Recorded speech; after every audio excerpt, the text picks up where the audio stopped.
সবাই একত্রে বাংলাদেশের সার্বভৌমত্ব, অস্তিত্ব, স্বাধীনতা এবং মর্যাদা রক্ষার প্রশ্নে সবাই ঐক্যবদ্ধ থাকার ঘোষণা দিয়েছেন। অতি দ্রুত সংস্কার সাধন করে নির্বাচনের জন্য কিন্তু সাম্প্রতিক কিছু ভূমিকা ছিল অত্যন্ত উস্কানিমূলক, অসহিষ্ণু, অগ্রহণযোগ্য।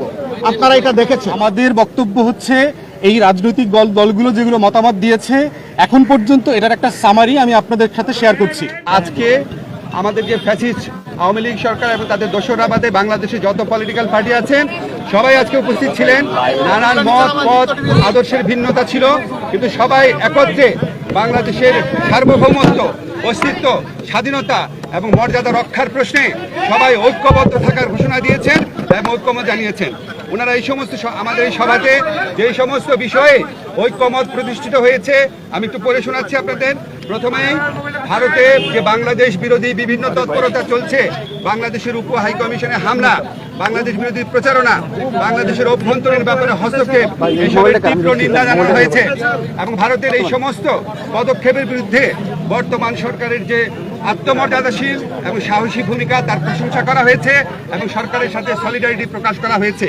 তবে একই সাথে সাথে ভারতের এই সমস্ত প্রচারণার বিরুদ্ধে সরকারকে আরও শক্তিশালীভাবে, আরও বেগবানভাবে এটাকে অ্যাড্রেস করার কথা বলা হয়েছে এবং এই জন্য প্রয়োজনীয় যে প্রবাসী যে আমাদের বন্ধুরা রয়েছেন, অন্য রাষ্ট্র রয়েছেন, বন্ধু রাষ্ট্র, তাদের সহযোগিতা, প্রবাসীদের সহযোগিতা, আন্তর্জাতিক সংবাদ সংস্থার যে সাংবাদিকরা রয়েছেন তাদেরকে এই দেশে ডেকে নিয়ে আসা, এই ধরনের নানান পরামর্শ দেওয়া হয়েছে এবং আমাদের কমিউনিকেশন স্কিল এবং ইন্টারন্যাশনাল লিগাল স্কিল বাড়ানোর পরামর্শ দেওয়া হয়েছে।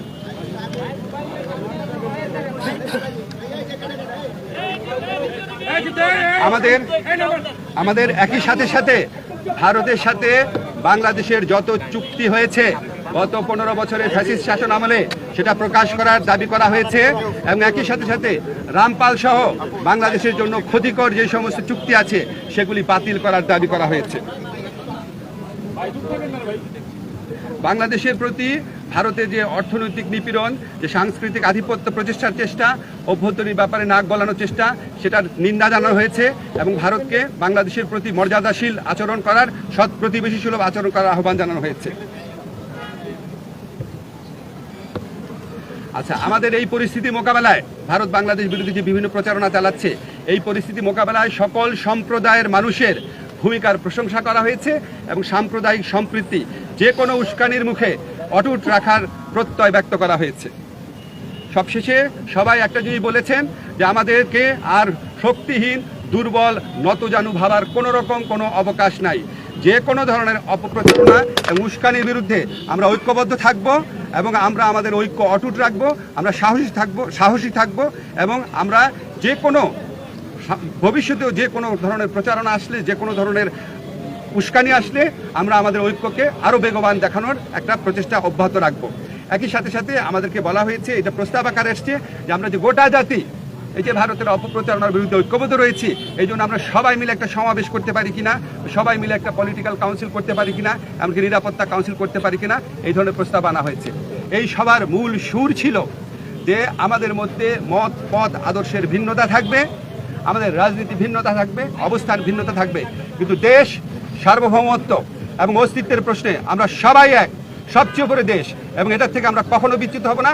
বাংলাদেশকে দুর্বল, শক্তিহীন, নতজানু ভাবার কোনো রকম অবকাশ নাই। এটা এই জাতীয় ঐক্যমতে, এটা একটা জাতীয় সমাবেশের মধ্যে দিয়ে, সকল রাজনৈতিক সমাবেশের মধ্যে দিয়ে এই বার্তা প্রকাশ করতে, এই বার্তা জানিয়ে দিতে বলা হয়েছে। আপনাদের ধন্যবাদ। আহ্বান জানিয়েছিলেন, আমরা সেখানে এসেছিলাম। দল মত আমাদের ভিন্ন, আদর্শ আমাদের ভিন্ন, পথ আমাদের এক। পথটা হচ্ছে বাংলাদেশকে রক্ষা করতে হবে। এই সব কিছুর ঊর্ধ্বে উঠে দেশ আমাদের সমান, শুধু রাজনৈতিক দল না, আমাদের সকলের, জনগণের একটা বিশেষ অংশ আপনারাও, এবং আপনাদের ভূমিকাও কিন্তু গত আন্দোলনে কারো না থাকতে পারে, কিন্তু নির্বিশেষে অনেক সহায়ক ছিল। এই জন্য সেই ভূমিকার জন্যও আমি আপনাদেরকে অভিনন্দন এবং ধন্যবাদ জানাচ্ছি। আগামীর বাংলাদেশ গঠনে পথে পথে আমরা বিভিন্ন অন্তরায় দেখতে পাচ্ছি, বিশেষ করে পার্শ্ববর্তী দেশ, তারা আমাদের প্রতিবেশী। আমরা তাদের সাথে সৎ প্রতিবেশী সুলভ সম্পর্ক চাই, কিন্তু সাম্প্রতিক কিছু ভূমিকা ছিল অত্যন্ত উস্কানিমূলক, অসহিষ্ণু, অগ্রহণযোগ্য। আপনারা এটা দেখেছেন।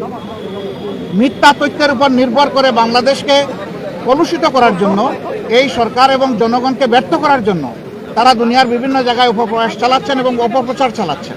আমরা এগুলার নিন্দা জানিয়েছি সকলের সম্মিলিতভাবে। আমরা একটা জায়গায় সবাই আমরা একমত হয়েছি যে আমাদের স্বাধীনতা সার্বভৌমত্বের ব্যাপারে কোনো ছাড় নয়। এখানে আমরা সিমেন্টেড থাকব, যেমন অতীতে ছিলাম, যেমন সম্প্রতি 5 অগাস্টে এই 24 সালে আমরা ছিলাম, এইটাই আমাদের অব্যাহত থাকবে। এখানে পরামর্শ এসেছে রাজনৈতিক শীর্ষ নেতৃবৃন্দের সাথে, যেমন মত বিনিময় হয়েছে, ছাত্র সংগঠনগুলোর সাথে হবে, বিভিন্ন ধর্মীয় সম্প্রদায়ের সাথে হবে, আপনাদের সাথে হবে। আমরা সেই প্রস্তাব রেখে এসেছি এবং আমরা আশা করছি আপনাদের সাথেও মত বিনিময় হবে। এই সমস্ত অংশীজনদের সাথে মত বিনিময়ের পরে একটা জাতীয় ঘোষণা আসবে সরকারের পক্ষ থেকে। আমরা সেই ঘোষণার অপেক্ষায় থাকব এবং এই ক্ষেত্রে আমাদের যার যা প্রয়োজনীয় পরামর্শ আমরা সেটা দিয়ে সরকারকে সহযোগিতা করব। আরেকটি বিষয় আমরা অত্যন্ত ক্লিয়ারলি আমরা জানিয়ে দিয়েছি, এক্সট্রিমিজম বা চরমপন্থা যে দিক থেকেই আসুক আমরা তাকে ঘৃণা করি। এটাকে আমরা কোনো অবস্থায় প্রশ্রয় দিব না এবং মেনে নেব না। এটা যে রূপ নিয়েই আসুক, সকল রূপের আমরা চরমপন্থাকে আমরা ঘৃণা করব এবং প্রশ্রয় আমরা দিব না কেউ। এই ব্যাপারে আমরা সকলে একমত হয়েছি। আরও অনেকগুলো বিষয়ে কথা হয়েছে। আমাদের দেশের ভাবমূর্তি নষ্ট যারা করছে তাদেরকে বোঝানো যে তোমরা আমাদের প্রতিবেশী, আমরা যদি ভালো থাকি তোমরাও ভালো থাকবা, আমরা ভালো না থাকলে তোমরা ভালো থাকবা কেমনে। এই বিষয়গুলো তো আসবে, অবভিয়াসলি আসবে। তো সেই বিষয়গুলো নিয়েও আলোচনা হয়েছে। আমরা আশা করছি জাতি ঐক্যবদ্ধভাবে ইনশাআল্লাহ আগামী দিনের সকল চ্যালেঞ্জ মোকাবেলা করে আমরা চূড়ান্ত সফলতার দিকে এগিয়ে যাব। চূড়ান্ত সফলতা অর্জন না হওয়া পর্যন্ত আমাদের ঐক্য অটুট এবং মজবুত থাকবে। চূড়ান্ত সফলতা এসে যাওয়ার পরেও প্রিয় দেশের জন্য আমরা ঐক্যবদ্ধ থাকবো। আপনাদের সকলকে ধন্যবাদ। আসসালামু আলাইকুম। নির্বাচন নিয়ে ছোটখাটো কথা হলেও সেটা নিয়ে কোনো কনসেনসাস হয় নাই বা ব্যাপকভাবে কোনো আলোচনা হয় না। আজকের আলোচনাতে নির্বাচন কোনো আলোচ্য বিষয় ছিল না এবং এখন পর্যন্ত মিটিং যেখানে আছে সেখানে হচ্ছে সকল রাজনৈতিক দল এবং জোটের পক্ষ থেকে যার যার বক্তব্য পেশ করা হচ্ছে যে রাষ্ট্র হিসাবে আমাদের করণীয় কি, এবং সোফার অনেকগুলো রাজনৈতিক দল পরামর্শ দিয়েছে কি কি করা দরকার। আমাদের বক্তব্য হচ্ছে এই রাজনৈতিক দলগুলো যেগুলো মতামত দিয়েছে এখন পর্যন্ত এটার একটা সামারি আমি আপনাদের সাথে শেয়ার করছি। প্রথম কথা হচ্ছে যে বেশ কয়েকটা রাজনৈতিক দল আজকের আলোচ্য বিষয় না থাকার পরেও প্রয়োজনীয় সংস্কার সাপেক্ষে তাড়াতাড়ি নির্বাচন দেওয়ার জন্য ওনারা তাগাদা দিয়েছেন। দ্বিতীয় একটা বক্তব্য এসছে স্বরাষ্ট্র মন্ত্রণালয় এবং অন্যান্য বিষয় নিয়ে তারা বোধ করছেন যে সেবার একটা ঘাটতি সারা দেশে পরিলক্ষিত হচ্ছে, সেক্ষেত্রে সরকার কি ব্যবস্থা নেবে, কিভাবে কাজ করবে। তৃতীয়ত একটা বক্তব্য এসছে, পরামর্শ এসছে যে সকল রাজনৈতিক দল যারা কথা বলেছেন ফ্যাসিবাদ বিরোধী আন্দোলন সবাইকে, রাষ্ট্রকে এবং সরকারকে আশ্বস্ত করেছেন যে বাংলাদেশের স্বাধীনতার প্রশ্নে, সার্বভৌমত্বের প্রশ্নে এবং জাতীয় স্বার্থের প্রশ্নে আমরা সবাই আপনাদের পিছনে আছি। আপনাদের সিদ্ধান্ত এবং এই লড়াইয়ের সাথে আমরা অংশীদার। এইটা হচ্ছে সোফার যে আলোচনাটা হয়েছে, যে কয়টা রাজনৈতিক দল কথা বলেছেন সেটার একটা জিস্ট। একজন সাবেক মিলিটারি অফিসার যিনি একটা দলেরও প্রধান, তিনি বলেছেন যে ভারতের সাথে এই সম্পর্কের জায়গাটাকে উস্কানি এবং উদ্বেগের জায়গা থেকে কিভাবে একটা ভারসাম্যের জায়গায় নিয়ে আসা যায় সেটার জন্য আমরা যেন কাজ করি। দু একজন পরামর্শ দিয়েছেন যে সংখ্যালঘুদের ব্যাপারে আমরা একটা জাতীয় কমিশন করতে পারি কিনা। একটা জাতীয় কমিশন করলে গত 53 বছরের যে বঞ্চনা এবং 16 বছরের বিশেষ করে সংখ্যালঘুরা কোন কোন জায়গায় আহত হচ্ছে, বঞ্চিত হচ্ছে, এটার গল্পটা কতটুকু এবং সত্যতা কতটুকু, অতটুকু বের হয়ে আসবে।